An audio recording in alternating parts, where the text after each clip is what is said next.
Students, आज हमारा topic है force on current carrying conductor placed in magnetic field.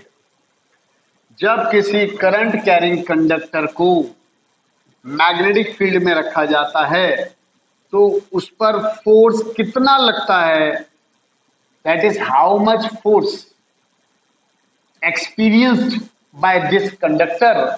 इसके लिए आज हम डेरिवेशन करेंगे। Students, let conductor of length L, conductor of length L, area A, placed in uniform magnetic field B, placed in uniform magnetic field B। मैंने ये भी suppose कर लिया N is equal to number of electrons per unit volume, E charge on electron, VD drift velocity of electron. Students, मैं इसमें बता दूं, इस ड्रिफ्ट वेलोसिटी के बारे में आपको बता दूं। देखो, मैंने एक बैटरी जब यहां से सेल लगाया तो उसमें से ये करंट जा रहा है। ये करंट इस तरह से जा रहा है, आप देख लें। ये करंट इस तरह से यहां से गया और यहां से वापस। अब करंट की डायरेक्शन तो ऐसे है, लेकिन drift velocity of electron, electron का जो मोशन है वो किस तरह से है, इधर है। ड्रिफ्ट वेलोसिटी ऑफ इलेक्ट्रॉन किधर है, opposite to motion of current. Students, अगर n number of electrons per unit volume है, a area of cross section है, l लेंथ ऑफ कंडक्टर है, तो टोटल नंबर ऑफ इलेक्ट्रॉन्स कितने होंगे, NaL। खैर, पिछली यूनिट में हम पढ़ चुके हैं relation between current and drift velocity, I is equal to NeAVD, equation 1, ये हम पढ़ चुके हैं। अब जब इसमें से इलेक्ट्रॉन VD वेलोसिटी से मैग्नेटिक फील्ड बी में, एक इलेक्ट्रॉन VD वेलोसिटी से मैग्नेटिक फील्ड बी में मूव कर रहा है, तो force experience by each electron F is equal to EVD B sin theta. कहां से आया, पिछली यूनिट में हम पढ़ चुके हैं, F is equal to QVB sin theta.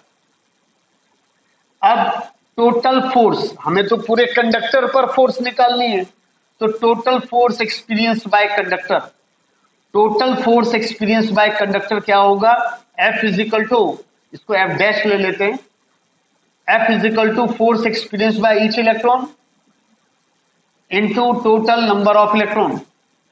तो force experience by each electron क्या होगा, EVD B sin theta, EVD B sin theta, और टोटल नंबर ऑफ इलेक्ट्रॉन्स क्या होंगे, NaL। ये मैं बता चुका हूं, total number of electrons NaL और force experience by each electron ये रहा। क्लियर है? तो NeAVD ये आ गया, BL sin थीटा यहां आ गया। इसको क्या लिख सकता हूं, IBL sin थीटा, इक्वेशन 1 से। कहां से, फ्रॉम 1। लेकिन स्टूडेंट्स, हमारे पास इसका मतलब ये हुआ कि जब कोई चार्ज v वेलोसिटी से मैग्नेटिक फील्ड B में मूव करता है तो उसका फॉर्मूला होता है F is equal to QVB sin theta.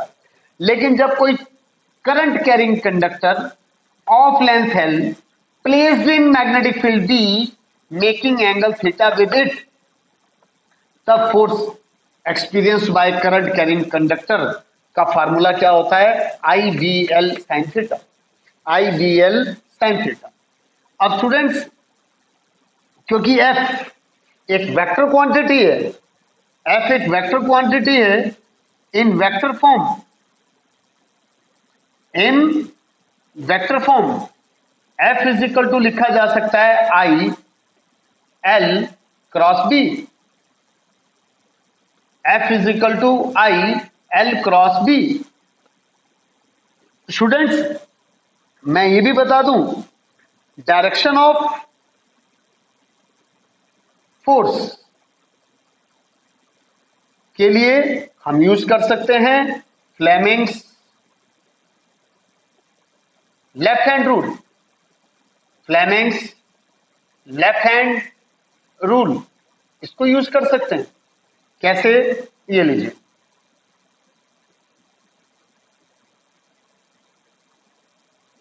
ये मेरे पास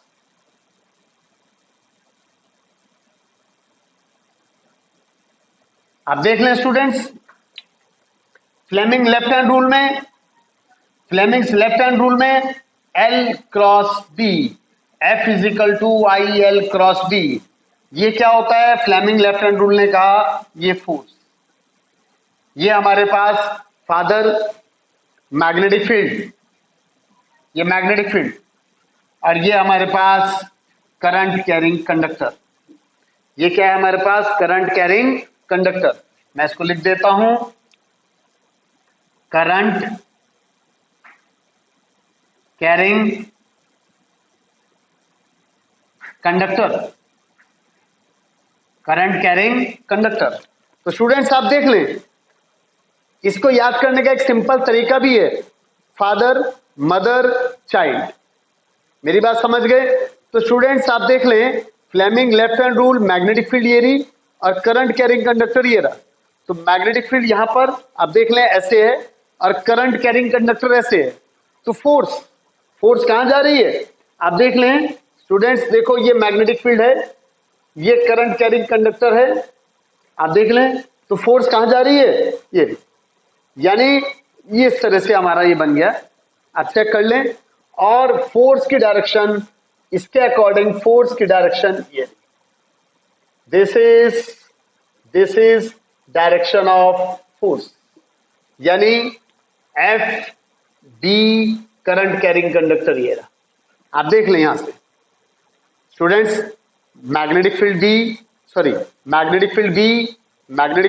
करंट कैरिंग कंडक्टर, फोर्स ये रहा, और इसके लिए मैग्नेटिक फील्ड भी ये रहा, करंट कैरिंग कंडक्टर ये रहा, और ये क्या है हमारे पास? फोर्स। स्टूडेंट्स क्योंकि फोर्स क्रॉस प्रोडक्ट को यूज कर रहा है, तो direction of force can also be determined, पहला ये, direction of force can also be determined, direction of force can also be determined by using cross product rule. पिछले units में हम डिस्कस कर चुके हैं, 11th में भी डिस्कस किया, by using cross product rule. दूसरा मैक्सवेल्स स्क्रू रूल। ठीक है स्टूडेंट्स, मैं आपको यहां पर यह भी बता दूं कि मेरा इसका अगर एफ का मैग्नीट्यूड, एफ क्या होता है? IBL sin theta. एफ क्या होता है? IBL sin theta, where theta angle between B and L, L यानी करंट कैरिंग कंडक्टर, L का मतलब करंट कैरिंग कंडक्टर। स्टूडेंट दूसरा पॉइंट है, तीसरा बल्कि, if theta is equal to 0, that is current carrying conductor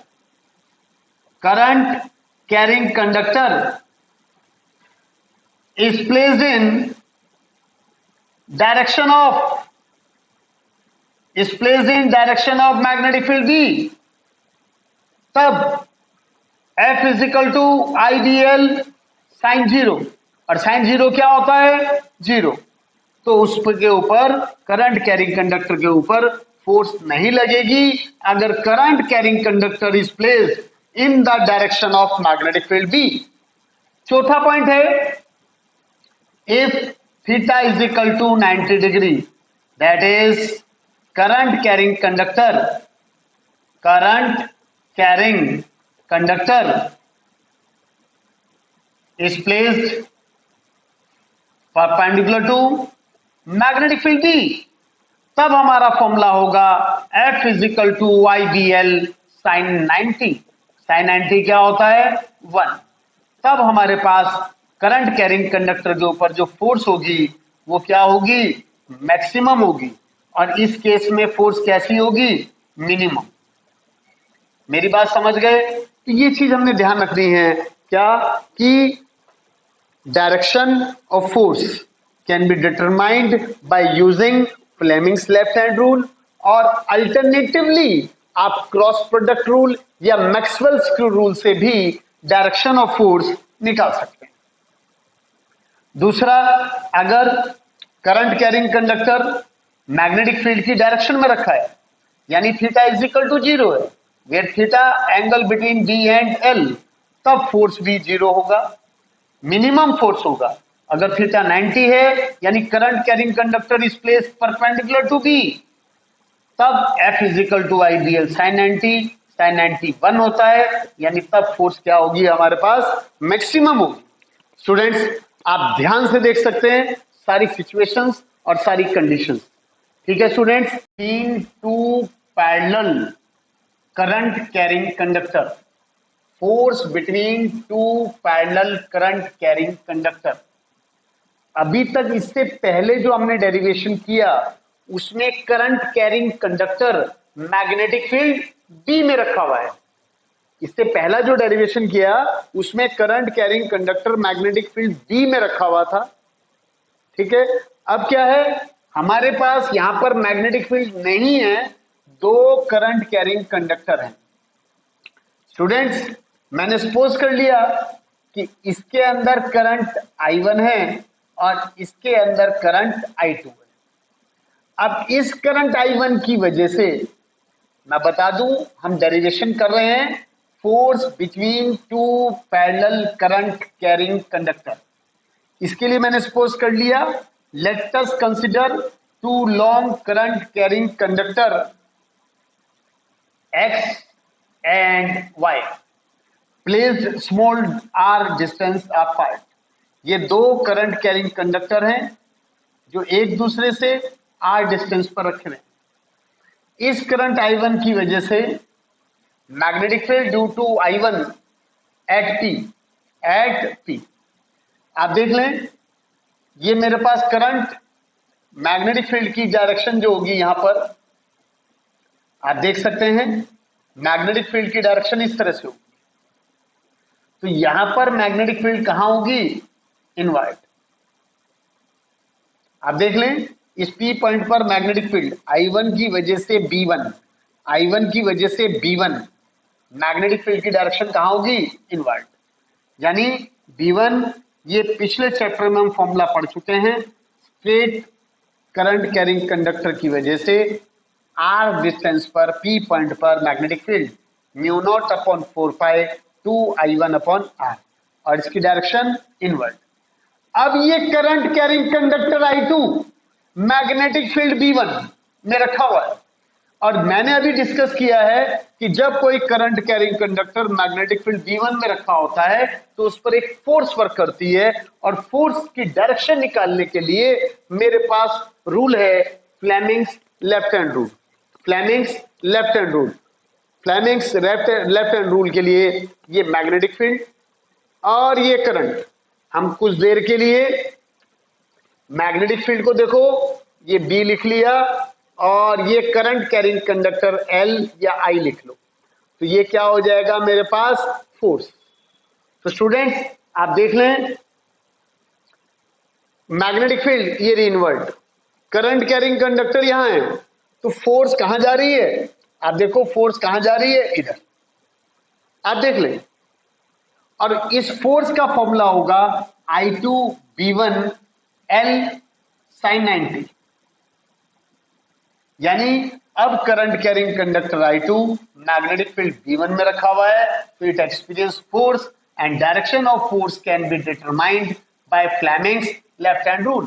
F is equal to, ये formula भी थोड़ी देर पहले हमने प्रूव किया, IBL sin थीटा, I की जगह I2, B की जगह B1, L sin 90, क्योंकि ये एंगल कितना बन रहा है L और B के बीच में, B और L के बीच में एंगल कितना है, 90।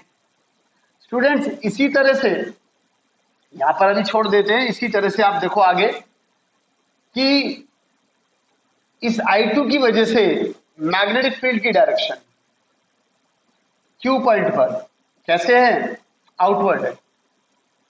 आप चेक कर लें, मेरी बात समझ गए। इस करंट कैरिंग कंडक्टर I2 की वजह से मैग्नेटिक फील्ड की डायरेक्शन Q पॉइंट पर आउटवर्ड।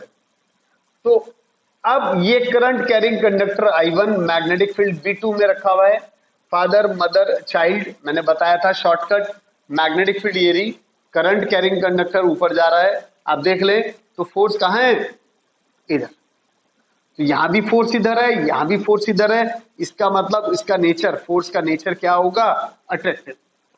खैर यहां तक हम पहुंच चुके थे, F is equal to I2 B1 L sine 90, I2 ये रहा, B1 हमने इक्वेशन 1 से यह रख दिया, L साइन 90 क्या होता है 1, तो म्यू नॉट अपॉन 4 पाई 2I1 I2 upon R into L, ये हमारे पास फॉर्मूला आ गया न्यूटन।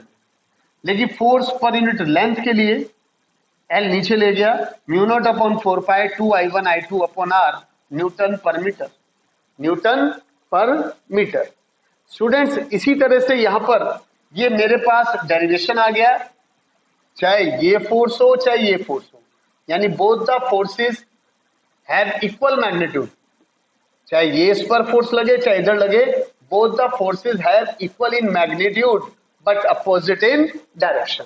इस केस में अट्रैक्टिव हो, लेकिन इस केस में देखो ये I1, ये रहा P पॉइंट और ये रही मैग्नेटिक फील्ड, मैग्नेटिक फील्ड ये I1 magnetic field, right hand thumb rule, और यहां पर B1 की डायरेक्शन जो है I1 की वजह से B1 की डायरेक्शन इनवर्ड। अब करंट कैरिंग कंडक्टर, अब current carrying conductor magnetic field B1 में रखा हुआ है, B1 inward, current carrying conductor नीचे, और फोर्स कहां है, ये फोर्स। ऐसे यहां पर इस I2 की वजह से Q पॉइंट पर आप देख लें मैग्नेटिक फील्ड, आप देख लें magnetic field, right hand thumb rule से अंगूठा थंब क्या रिप्रेजेंट कर रहा है, करंट, और ये फिंगर्स क्या रिप्रेजेंट कर रही हैं, मैग्नेटिक फील्ड। तो यहां पर भी मैग्नेटिक फील्ड इसके टेंजेंशियल ड्रॉ किया तो क्या होगा, इनवर्ड। अब मैग्नेटिक फील्ड आप देख रहे हैं इनवर्ड है, करंट कैरिंग कंडक्टर I1 ऊपर है, फोर्स इधर है, तो यानी फोर्स की डायरेक्शन इधर आ गई।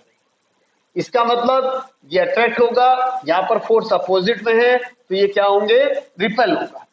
यहां करंट देख लो इनवर्ड आ रहा है, फोर्स इनवर्ड आ रहा है, अट्रैक्टिव, या फोर्स की डायरेक्शन बाहर है, रिपल्सिव। या हम याद रख सकते हैं parallel current, parallel current attract, parallel current attract and anti parallel current repel, parallel current attract and anti parallel, anti parallel current क्या करेंगे, रिपेल करेंगे। और इस केस में हमारी फोर्स का फॉर्मूला क्या होगा, म्यू नॉट अपॉन 4 पाई 2I1 I2 upon R into L। इसको हम इस तरह से भी लिख सकते हैं, F upon L is equal to 2 into 10⁻⁻7 I1 I2 upon R। क्यों, क्योंकि हम डिस्कस कर चुके हैं as mu naught upon 4 pi is equal to क्या होता है, 10⁻⁻7, 2 ये रहा हमारे पास। तो इस तरह से हमारा डेरिवेशन आ गया, F upon L is equal to mu naught 2 into 10⁻⁻7 I1 I2 upon R। Students इससे, इस फार्मूले से हम fundamental unit of electric current, fundamental unit यानी unit of electric current, unit of electric current क्या होती है, एम्पियर। ठीक है, इसको डिफाइन कर सकते हैं जो 7 basic physical quantities, fundamental units, 7 fundamental units हमने पढ़ी थी, उसी में से एक फंडामेंटल यूनिट हमने पढ़ी थी इलेक्ट्रिक करंट की, ampere. Students if I1 is equal to I2 is equal to 1 ampere, R is equal to 1 metre, तब F upon L, then F upon L is equal to 2 into, then, और F upon L को हमने क्या ले लिया, F upon L, then F upon L is equal to 2 into 10⁻⁻7 1 1 upon 1 यानी 2 into 10⁻⁻⁷ Newton पर metre. तो hence 1 ampere is that electric current, 1 ampere is said to be electric current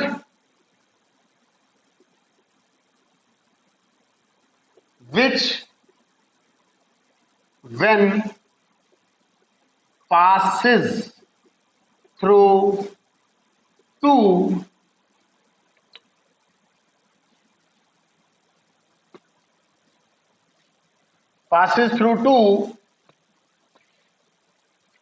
long straight current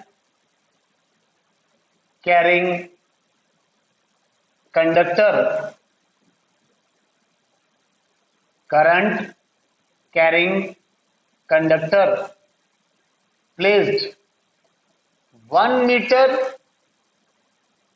distance apart,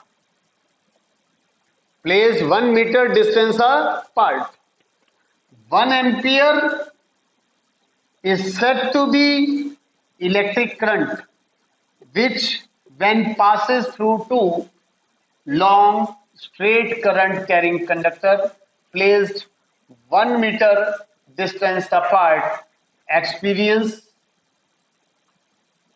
attractive or repulsive force of 2 into 10⁻⁷ Newton per meter. Repulsive force of 2 into 10⁻⁷ Newton पर metre. तो students इस तरह से ये जो derivation हमने किया, इस डेरिवेशन की हेल्प से हम unit of ampere, unit of electric current यानी एम्पियर को डिफाइन किया जा सकता है। यानी 1 एम्पियर वो करंट है which when passes through two parallel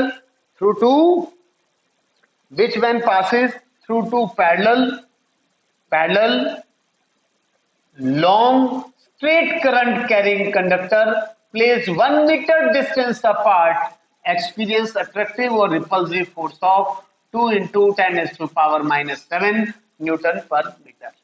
तो स्टूडेंट्स इस तरह से हमारा ये टॉपिक था जब करंट कैरिंग कंडक्टर को मैग्नेटिक फील्ड में रखते हैं, और जब दूसरा टॉपिक था इसी में कि जब दो करंट कैरिंग कंडक्टर रखे हुए हैं तो उनके बीच में फोर्स को स्टडी करना, उनके बीच में कौन कौन से फोर्सेस वर्क करते हैं, उनकी फोर्सेस का नेचर क्या होता है, वो सब स्टडी करना हमने इस टॉपिक में डिस्कस किया। बहुत ही इंपॉर्टेंट टॉपिक है, वैसे तो फिजिक्स ही इंपॉर्टेंट है लेकिन ये टॉपिक ज्यादा इंपॉर्टेंट है। ठीक है, तो स्टूडेंट्स फिर मिलते हैं। Thank you very much.